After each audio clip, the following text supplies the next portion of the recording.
I once met a man who never raised his voice, yet everyone obeyed him. Have you ever encountered an individual who never elevates their tone, never defends their actions, and yet is esteemed by all? Colleagues, supervisors, acquaintances, everyone regarded this person as if they were beyond reproach. One afternoon, I inquired of him, intrigued, "How do you manage it?" He merely gave a serene smile and replied, "I don't strive for esteem. I simply do not permit disregard." That statement has remained with me ever since, and now you will see exactly why it is the crucial element for securing genuine regard without pleading, without shrinking, without sacrificing your core self. The most influential individuals on the planet feel no need to clarify their choices. They merely execute. This is why every authentic leader understands one principle: the more you rationalize, the less command you possess. Machiavelli grasped this truth a century and a half ago. Those who speak excessively erode their own influence. Those who perpetually make excuses seem at fault. Those who endlessly attempt to persuade others come across as uncertain. Those who occupy every quiet moment seem frantic. The human mind perceives quiet as assurance. If you need not defend yourself, you seem blameless. When you need not persuade, you appear correct. When you need not demonstrate anything, you emit strength. There exists a straightforward method to implement this. Whenever someone challenges you, places you under duress, or tries to provoke you, inhale deeply and count to 3 mentally, 3 seconds. No response, no haste, no urge to answer instantly. Watch. In the quiet, the unease transfers. You will notice your opponent grow restless, reiterate their statement, alter their vocal inflection with diminished certainty. This silence is not inactivity, it is psychological supremacy. You are not evading the clash, you are directing it. But that is merely the surface. Let's probe further, for there exists a routine that compromises your stature daily, and you are likely unaware: the compulsion to explain yourself. Nietzsche identified this well before contemporary psychologists. Those who incessantly justify themselves have already conceded that they owe a justification. And in that instant, they forfeit the authority to determine their own position. Observe this carefully. "Sorry I'm late, the traffic was impossible. I would like to attend, but I am required to work. I realize this may seem odd, but allow me to clarify." All these phrases fundamentally communicate the same message. Please correct me. Please do not dismiss me. Please include me regardless. Do you know what occurs when you cease making excuses? The world becomes disoriented. Individuals are unsure how to respond. They are dependent on your explanation. But as time passes, a shift happens. They cease disputing with you, cease interrogating you, cease attempting to influence you. For where no justification exists, there is no space for debate. Definitiveness concludes the dialogue. If you merely state, "I cannot, I will not, I do not desire that," then that is sufficient. Everything else is static, everything else is frailty masquerading as politeness. You do not owe anyone a rationale. You owe them transparency. Your reasons are your own. Your motivations are personal. Your existence is not a public spectacle awaiting external validation. And when you speak less, everyone begins to heed you more. Yet the most potent element is still ahead. In 2019, a 28-year-old manager was summoned to my office where 12 directors were prepared to dismiss her. It was entirely fabricated. Forged papers, falsehoods, compensated testimonies. An ambush. Anyone else would have wept, pleaded, lost composure, but not her. She stayed quiet, heard everything, and met each person's gaze. And when the performance concluded, she simply stated, "Finished," collected her belongings, and departed. 72 hours later, all 12 were terminated for fabricating proof. This woman, without knowing it, had employed a Schopenhauer tenet: honor is immovable unless you voluntarily surrender it. Most individuals become frantic when assailed. They grow agitated, defensive, and debase themselves to establish their innocence. And that only verifies the assailant's objective. But there exists an alternative response, a considerably more powerful one: the emotional reflection. When someone assaults you, you do not internalize the force.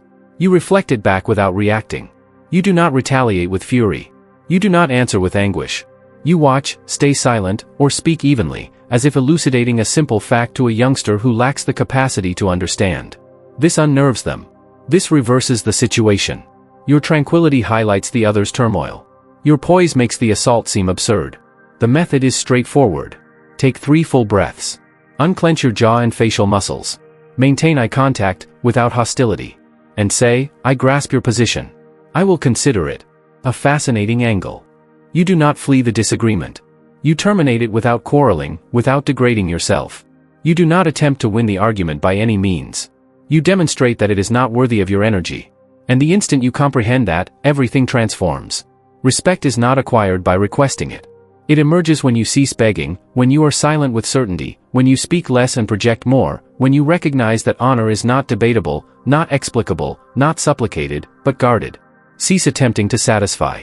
Cease explaining yourself. Cease trying to convince people.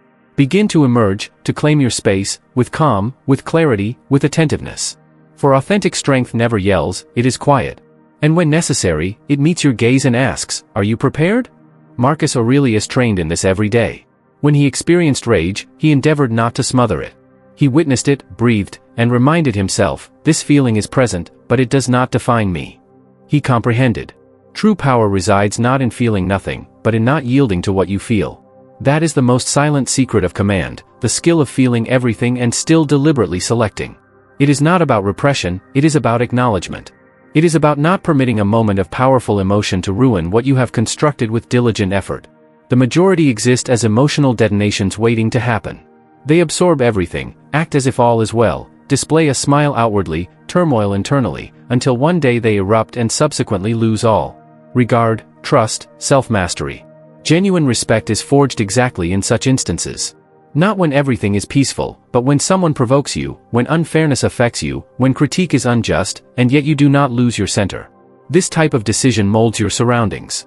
It shows that you are grounded, that you are reliable, that you are not emotionally manipulable. For if someone can direct your anger, they direct you. If someone decides when you lose control, they possess greater sway over your life than you do. Marcus Aurelius stated you possess command over your intellect, not over outside occurrences. When you understand this, you discover strength, and this strength is silent, unseen, but when it is present, everyone senses it. You walk into a space, and nobody knows precisely why the mood alters. But it does. It is your aura that communicates, your serenity that functions. Your lucidity that directs, and the most beautiful part is, you require no position, no corner office, no wealth. The most revered person I ever collaborated with was not a manager or a chief executive. It was a custodian. Maria, 55 years young, no spectacle, no grand orations, but a bearing that made everyone pause and reflect. Supervisors would seek her guidance during coffee breaks. The company president greeted her with esteem. She never had to demonstrate her value, never increase her volume, never feign to be anything beyond what she was. She simply was. But she possessed something most have forfeited: sincere attentiveness, unambiguous bearing, real presence. Carl Jung termed this shadow integration, the capacity to embrace your less desirable facets, your imperfections, your unattractive emotions, without disowning them and without letting them govern you. Maria did not pretend to be flawless. She did not conceal her vulnerabilities. She did not deceive about her constraints. She was simply genuine, without a facade. And it was precisely this absolute candor that projected an influence no certificate can ever provide. You know what the issue is? Most individuals operate in performance mode. They pretend all is fine. They pretend they are content. They pretend they have total command while inside everything is disintegrating. They perform a part and lose their essence in the process. And the world intuits it. Everyone senses it unconsciously. You feel that something is amiss, that the vibe is off, that someone is attempting to project an image but is not authentic. Jung found that when you accept your uncherished parts, your doubts, anxieties, humiliation, you cease battling yourself. And the energy you previously used for concealing transmutes into something wondrous: presence, clarity, power. Do you wish to begin this now? Then start here. Write down 3 attributes of yours that you hesitate to acknowledge. Perhaps you are domineering, jealous, indolent. State it, look into the mirror, and say, "Yes, I can be domineering when I feel uncertain. Yes, I occasionally experience jealousy because it reveals to me what I still desire. Yes, I shirk hard work when I fear not succeeding." Completed. You have just taken the initial stride towards a presence that demands respect without uttering a syllable. For everyone is weary of masks, weary of individuals who appear too perfect to be authentic, weary of lovely words with hollow cores. Embracing yourself, truly embracing yourself, is only half the solution. The other half contradicts everything you have learned because it requires that you quit assuming the victim role. How frequently have you blamed another for not valuing you? My employer does not acknowledge me. People overlook me. My family discounts me. Nobody offers me an opportunity. Each of these claims is a confession of helplessness, a willing abdication of your internal authority. Sartre expressed something that seems harsh yet is freeing: you are accountable for how people treat you. Not because you warrant disrespect, but because you often unknowingly instruct the world on how it is permitted to treat you. If you let yourself be spoken over, you will be spoken over. If you apologize for your existence, you will be ignored. If you do not establish limits, they will be violated daily. This is not about fault, this is about accountability. And this distinction alters everything because fault immobilizes, accountability emancipates. When you assume complete accountability for the respect you receive, something within you changes.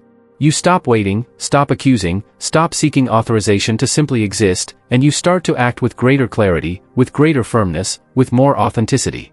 The query shifts from, "Why does nobody respect me?" to, "What action can I take to be respected?"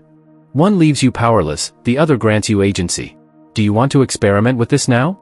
Reflect on the most recent occasion you felt slighted and ask yourself, how did my response permit it? What boundary did I neglect to establish? What silence of mine sanctioned this conduct? It will sting, because it is simpler to blame the other person than to acknowledge your own oversights. But this pain is liberating, because the moment you recognize that you have taught others to treat you this way, you also understand that you can teach them something different. And it all starts with a resolution, the resolution to never again abandon yourself. When you guide like water, you do not force your path. You move, you adjust, you advance, but you never halt. This quiet persistence, this firmness without force, this value without self-importance, that is what attracts others to you. It draws them to follow you, to believe in you, to seek your direction. The finest leaders do not act like commanders on the front lines. They function like pathways in confusion. They link what is divided. They mend what was fractured. They create accord where previously there was only rivalry between egos. And here is the reality nobody has shared with you: the less you attempt to control others, the more impact you possess. The less you attempt to convince, the more gravity your words carry. The less you command, the more regard you gain. It sounds paradoxical, but it is a natural law. The sole power that nobody can strip from you is the power you do not need to exhibit. And this subtle impact grows even more formidable when you learn to dissent gracefully. Most people enter confrontation mode when they disagree. They desire to be correct, accurate, victorious, sometimes subtly belittling. But true respect originates from a different place. It emerges from your capacity to maintain your stance without needing to demolish the other's position. It emerges from the skill of stating, "I perceive this differently." Without combat, without emotional displays, without converting the discussion into a conflict zone. This demands presence, lucidity, and emotional intelligence at its peak. For when you learn to disagree with regard, you become uncommon, and everything that is uncommon is automatically valued. The next time you encounter an opinion you dispute, do not react impulsively. Watch, feel your breathing, your physique. Breathe. Let the initial impulse to rectify pass, and then select words that construct, not demolish. Say, "I comprehend your viewpoint. May I offer my own? Perhaps there is another perspective that could be useful." These expressions do not weaken your lucidity. Quite the opposite, they enhance your presence. They show you are not there to fight, but to foster understanding. And that totally transforms the energy of the interaction. You are no longer merely a voice trying to prevail.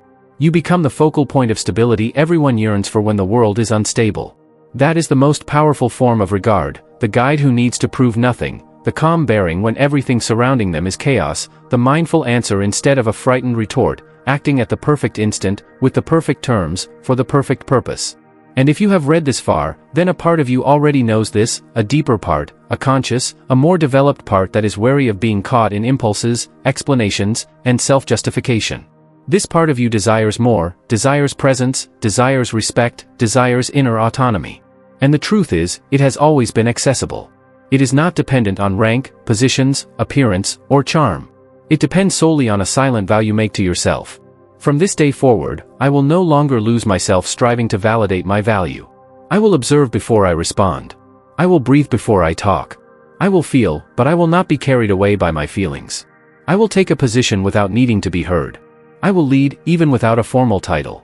I will project presence, even in quiet, and I will command respect without seeking it. That is your new identity.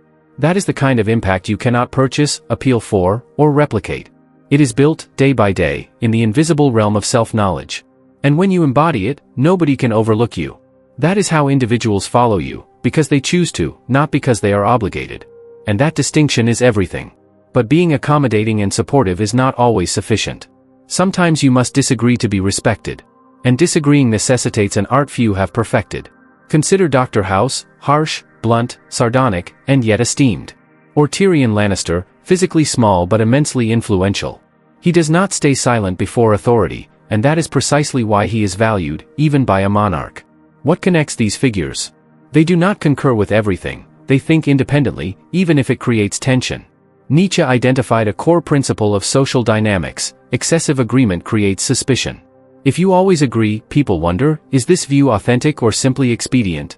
Is this person truly thinking for themselves or merely aiming to please? The human mind responds more favorably to direct honesty than to artificial kindness. Because truth can be uncomfortable, but it is instantly recognized as real.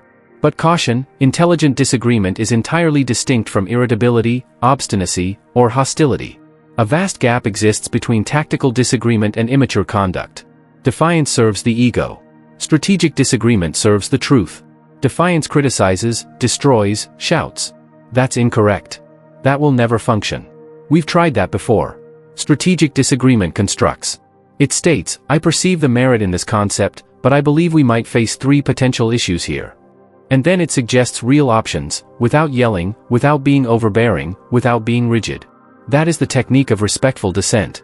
First, recognize the partial merit of the idea. Demonstrate that you grasp the reasoning behind the proposal. This reduces opposition. It opens pathways. Then voice your specific reservation without criticism, without ego, purely with clarity. For instance, my sole concern is the timeline for execution, and then propose a different approach. Perhaps we could separate this initiative into 2 stages to guarantee success. Simple, elegant, potent. You remain genuine without causing offense. And do you know what happens when you do this consistently? People start listening to you more intently because they know you are not speaking from pride. You speak because you reflect, because it is important to you, because you do not require endorsement to state the truth. And when they realize this, your voice holds more substance. Not because you are loud, but because you do not deceive merely to appease. And this kind of considered honesty is the foundation of an authority that needs no justification. Now you possess the instruments. You have learned to command respect without begging, to take a stand without arrogance, to disagree without accusation. To separate, to guide without ordering, to observe without suppressing, to master the opportune moment to answer, to transform silence into power, and presence into impact. But one final component is still absent. A component that comes directly from the core of Machiavelli's concepts. A notion so profound and so frequently misconstrued that it not only alters how you are respected, but how you construct real, enduring influence. If you are prepared to comprehend what Machiavelli truly intended to impart about power, then select the video on the screen now and get ready to perceive the game of authority with fresh vision.